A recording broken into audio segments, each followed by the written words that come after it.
Hello guys, Wikipedia channel में आपका स्वागत है। मैं विपुल जैन आज आपको बताने जा रहा हूँ व्यापारिक गणित अर्थात कॉमर्शियल मैथमेटिक्स का ये वॉल्यूम 7 हम आज आपको बता रहे हैं, जिसमें पिछली वीडियो में हमने क्वेश्चन नंबर 11 से क्वेश्चन नंबर 21 तक के क्वेश्चन को डिस्कस कर रहे हैं।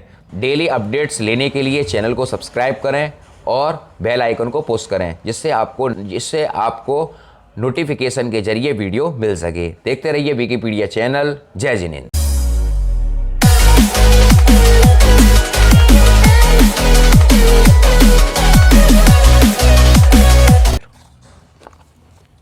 यहाँ देखिए फ्रेंड्स, क्वेश्चन नंबर 11 जो यहाँ पर लिखा हुआ है वह समीकरण ज्ञात करो जिसके मूल px² + qx + r बराबर 0 के मूलों के व्युत्क्रम हैं। तो हमने यहाँ पे लिखा दिया है समीकरण px² + qx + r के मूल अल्फ़ा और बीटा है। मूलों का योगफल अल्फ़ा + बीटा बराबर -q/p। ये हमने यहाँ से निकाला है, जैसे हम पहले अल्फ़ा + बीटा बराबर -b/a को निकालते थे, उसी प्रकार अल्फ़ा + बीटा बराबर -q/p को सॉल्व किया है। मूलों का गुणनफल अल्फ़ा × बीटा बराबर r/p। ठीक है। अब जो समीकरण बनाना है उसके मूलों का व्युत्क्रम है, तो इसके मूल हो जाएंगे 1/अल्फ़ा। देखिए, अनुक्रम और व्युत्क्रम में थोड़ा सा अंतर होता है, आप इसको समझ लीजिए। व्युत्क्रम 1/, में लिखा जाता है और अनुक्रम इस तरीके से लिखा जाता है जैसे ये दो मूल लिखे हुए हैं। ठीक है। अब यहाँ देखिए, अब इनका पहले हम मूलों का योगफल निकालेंगे 1/अल्फ़ा + 1/बीटा। इसका हमने एलसीएम लिया अल्फ़ा बीटा, तो ऊपर अंश में जो आ जाएगा बीटा + अल्फ़ा। अल्फ़ा + बीटा की जो वैल्यू हमें शो है -q/p और अल्फ़ा बीटा की वैल्यू जो है वो r/p है। यहाँ पर हमने पहला, चौथा और दूसरे तीसरे को लगाया तो ये -qp/pr आया। p से हमने p को कैंसिल किया। हमारे पास जो संख्या बची मूलों के योगफल की, वो आपके पास शेष है -q/r। मूलों का गुणनफल 1/अल्फ़ा × 1/बीटा है, इक्वल 1/अल्फ़ा बीटा। 1/अल्फ़ा बीटा की वैल्यू r/p है।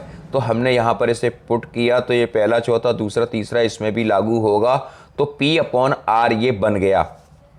ठीक है। अब हम द्विघात समीकरण को बनाने का फॉर्मूला यहाँ पर रखेंगे। हमने लिखा अभीष्ट द्विघात समीकरण बराबर x² - मूलों का योगफल × x + मूलों का गुणनफल बराबर 0।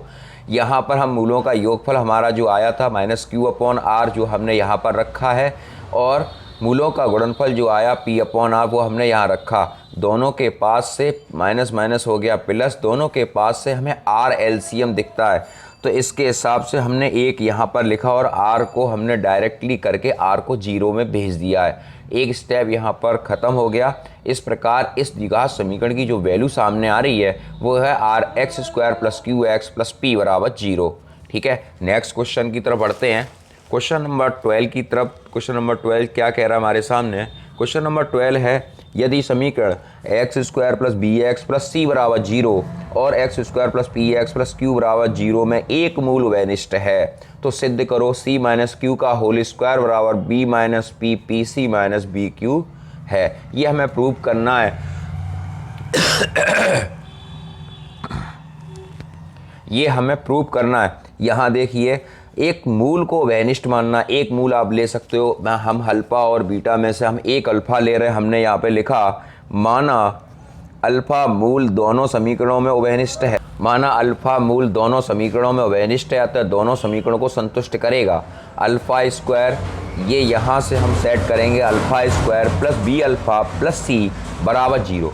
अल्फ़ा² + b∞ + c बराबर 0 ये हो गया, और यहाँ पर अल्फ़ा² + p∞ + q बराबर 0। हम इसे वज्रगुणन विधि से हल करेंगे, जैसे हमने पिछली वीडियो में कई प्रश्नों को वज्रगुणन विधि से सॉल्व किया था।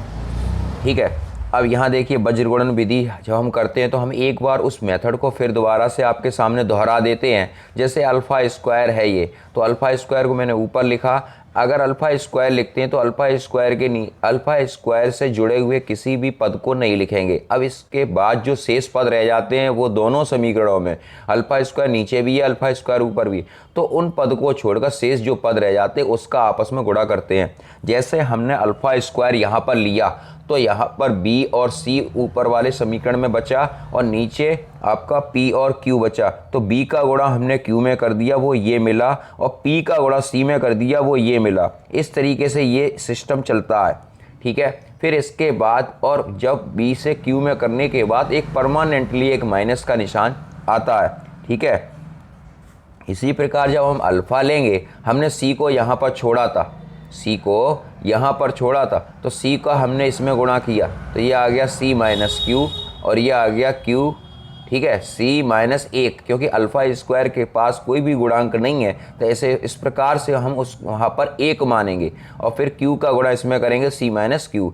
अब यहाँ पर आ गए, अब ये कांस्टेंट पर कोई अंक है नहीं तो हमने इस पर 1 मान लिया, 1, फिर इसका इससे करेंगे तो 1, यहाँ अल्फ़ा स्क्वायर की जगह 1 है इसका गुणांक, तो 1 into P minus 1 into B, ये हमने लिखा p माइनस बी। वज्रगुणन विधि से जब हल करने पर इसको हमने इतना कर लिया। फिर इसके बाद पहला टर्म और सेकेंड टर्म दोनों को हमने साथ साथ उठाया, alpha square upon B Q minus P C बराबर अल्फ़ा बट्टे सी माइनस क्यू। अल्फ़ा से अल्फ़ा कैंसिल किया, अल्फ़ा बराबर B Q minus P C. फिर हमने ये दो टर्म उठाए, ये लिखे हुए हैं alpha upon c minus Q बराबर 1 अपॉन पी माइनस पी। ये अल्फ़ा के दो मान हमें प्राप्त हो गए। अब इस अल्फ़ा की वैल्यू इसके ही समथिंग इसमें बराबर रख दी। बराबर रखने पर ये वैल्यू जो हमें प्राप्त हो रही है वो हो रही है c minus q upon p minus b बराबर B Q minus P c upon c minus q. अब सी माइनस क्यू का क्रॉस मल्टीप्लाई जब हम करेंगे तो हमें ये प्राप्त हुआ सी माइनस क्यू का होल स्क्वायर बराबर p minus b into b Q minus P c. अब यहाँ पर देखिए सी माइनस क्यू का होल स्क्वायर माइनस यहाँ से कॉमन लिया तो ये हो जाएगा b माइनस पी और यहाँ से कॉमन लिया तो हो जाएगा P C minus B Q.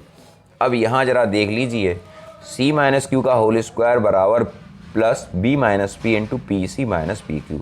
ये क्वेश्चन आपका निकल के आ गया, यही हमें प्रूव करना था। देखिए c माइनस क्यू का होल स्क्वायर बराबर b minus P into P C minus B Q. देखिए क्वेश्चन में हमें यही प्रूव करना था, c माइनस क्यू का होल स्क्वायर बराबर b minus P into P C minus B Q. ठीक है, नेक्स्ट क्वेश्चन की तरफ बढ़ते हैं। Question number 13। क्वेश्चन नंबर 13 क्या कह रहा है, यदि x वास्तविक हो तो सिद्ध कीजिए व्यंजक 3x square minus 6x plus 9 का कभी भी ऋणात्मक नहीं हो सकता।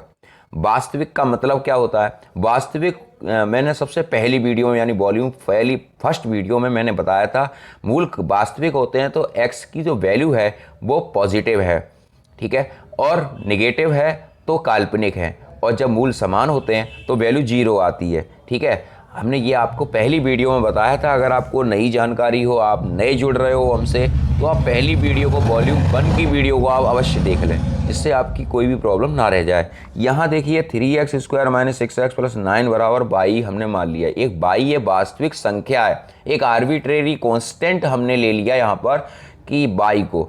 ठीक है, इस x को छोड़कर किसी भी आर्बिट्रेरी नंबर को आप ले सकते हैं, a से लेके z तक के अल्फ़ाबेट में। ओनली x को लीव कर दिया जाए, छोड़ दिया जाए। अब यहाँ देखिए 3x square minus 6x plus 9 minus Y बराबर 0। ठीक है, अब यहाँ देखिए x के वास्तविक होने के लिए विभक्तर की जो वैल्यू होती है वो b square minus 4ac greater equal 0 होती है। ठीक है, हमने पहले अभी इसे सॉल्व करने के लिए बराबर 0 मान लिया है। फिर हम अब इस समीकरण को पहले हम ax square plus b x plus c से कंपेयरिंग करेंगे। ax square plus b x plus c बराबर 0 से तुलना करने पर, ठीक है, तुलना करेंगे तो a बराबर 3 आ जाएगा, b बराबर माइनस 6 आ जाएगा और c बराबर 9 माइनस वाई आ जाएगा। फिर हम विभक्तर के लिए वास्तविक होने की condition b square minus 4ac रखेंगे। हमने ये रखा है 6 का स्क्वायर 36 हो गया, 4 तिया 12 9 माइनस वाई। ये हमारे पास निकल के आया 36 माइनस 12 9 माइनस वाई बराबर 0। ये हो गया 36 माइनस 12 9 माइनस वाई बराबर 0। 36 माइनस 12 निम्मा 108 होते हैं और माइनस माइनस प्लस हो गया, प्लस 12 बाई 108 में से 36 को लेफ्ट कर दिया, माइनस 72 प्लस 12 इक्वल 0 हो गया। अगर हमने इसका डिवाइड किया तो बाई बराबर 6, यानी बाई का मान ऋणात्मक नहीं हो सकता क्योंकि बाई एक वास्तविक संख्या है, एक धनात्मक संख्या है। ठीक है, नेक्स्ट क्वेश्चन देखिए, x के वास्तविक मान के लिए 4x square plus 9x plus 5 का न्यूनतम मान ज्ञात कीजिए। मैं बाई का x का वास्तविक मान ज्ञात करना है, यानी पॉजिटिव संख्या लेनी है। तो मैंने यहाँ पर भी आर्बिट्रेरी एक कॉन्स्टेंट नंबर लिया बाई बराबर 4x square minus 9x plus 5x plus 5 minus by बराबर 0। द्विघात समीकरण ax square plus bx plus c बराबर 0 से हम कंपेयरिंग करेंगे तो a बराबर 4 आया, b बराबर -9 आया और c बराबर 5 माइनस 22 आया। अब वास्तविक की बात थी, इन्होंने वास्तविक की थी, तो वास्तविक के लिए हम यही कंडीशन को यूज़ करेंगे, b स्क्वायर माइनस 4ac बराबर 0। ठीक है, वैसे तो मूल समान होते हैं, ग्रेटर इक्वल रखना चाहिए, लेकिन हमने इसको सॉल्व करने के लिए, सरल बनाने के लिए हमने उसको हटा दिया। ठीक है, लेकिन यहाँ पर देखिए बी स्क्वायर की वैल्यू जो वैल्यू है -9 का whole square -4 into 4 5 minus by बराबर 0। 9 का स्क्वायर 81 होता है, 4 4 16 हो गया, 5 माइनस बाई इक्वल 0। 81 माइनस 80 16 5 80 और minus minus plus 16 by equal 0। इसमें से लेफ्ट करें तो हमने 1 बचा प्लस 16 बाई बराबर -1 बाई बराबर -1/16। ठीक है, ये आपका ऋणात्मक मान आ रहा है। न्यूनतम मान कम से कम बाई का न्यूनतम मान -1/16 होगा। अगला क्वेश्चन जो मैंने आपको होमवर्क में दिया है, क्वेश्चन नंबर 15 और क्वेश्चन नंबर 16, इनको आप इसी हिसाब से जैसे मैंने ये क्वेश्चन लगाए थे, क्वेश्चन नंबर 13 और क्वेश्चन नंबर 14, उस हिसाब से आप क्वेश्चन नंबर 15 और 16 को जरूर लगाइए।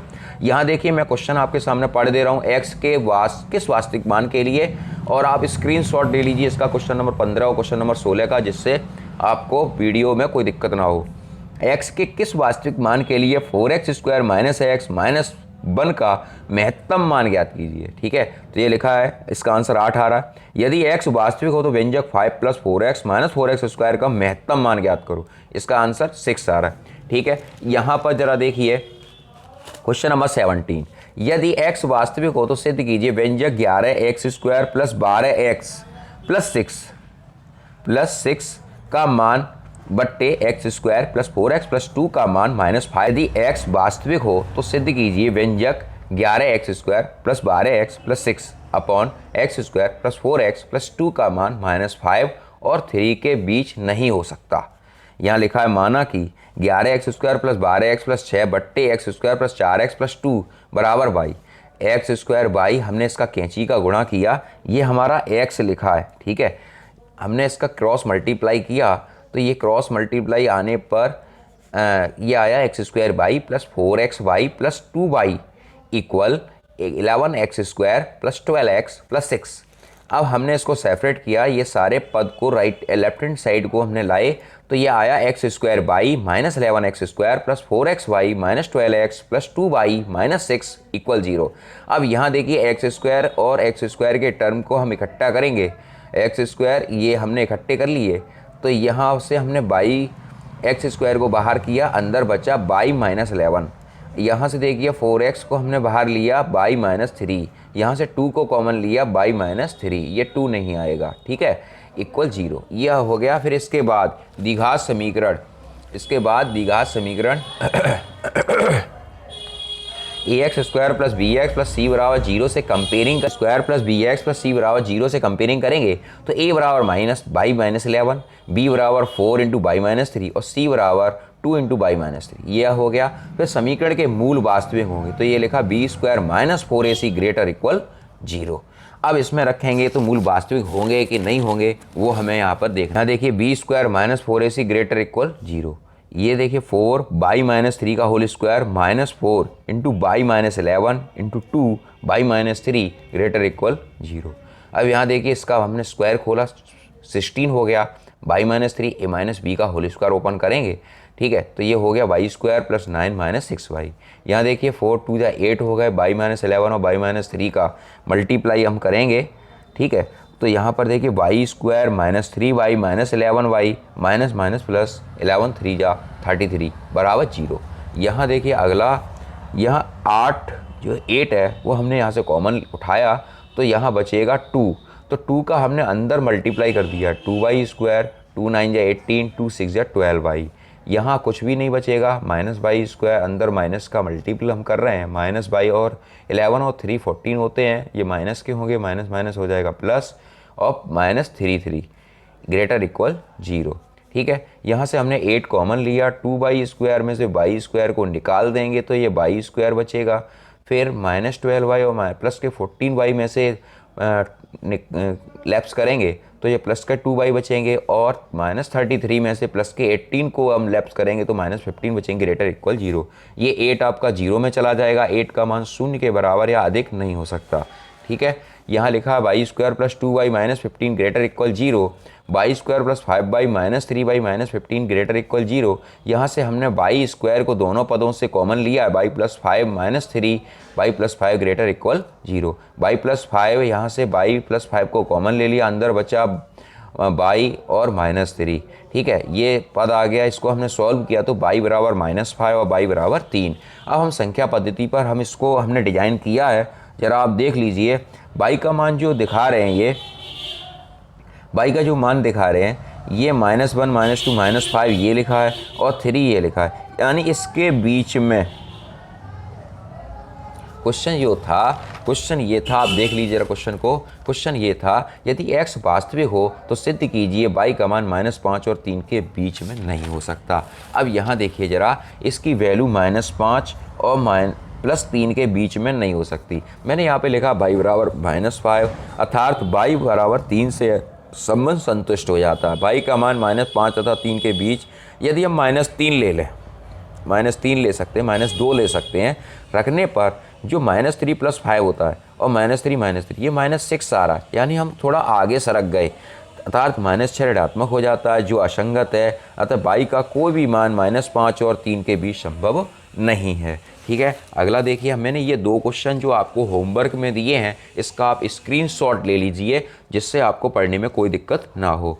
ठीक है, यहाँ लिखा है, यदि x वास्तविक हो तो सिद्ध कीजिए कि व्यंजक x² + 2x + 15 अपॉन 2x + 7 का मान -7 और 2 के बीच में नहीं हो सकता। इसको भी आपको ऐसे ही करना है जैसे हमने क्वेश्चन नंबर 17 किया है।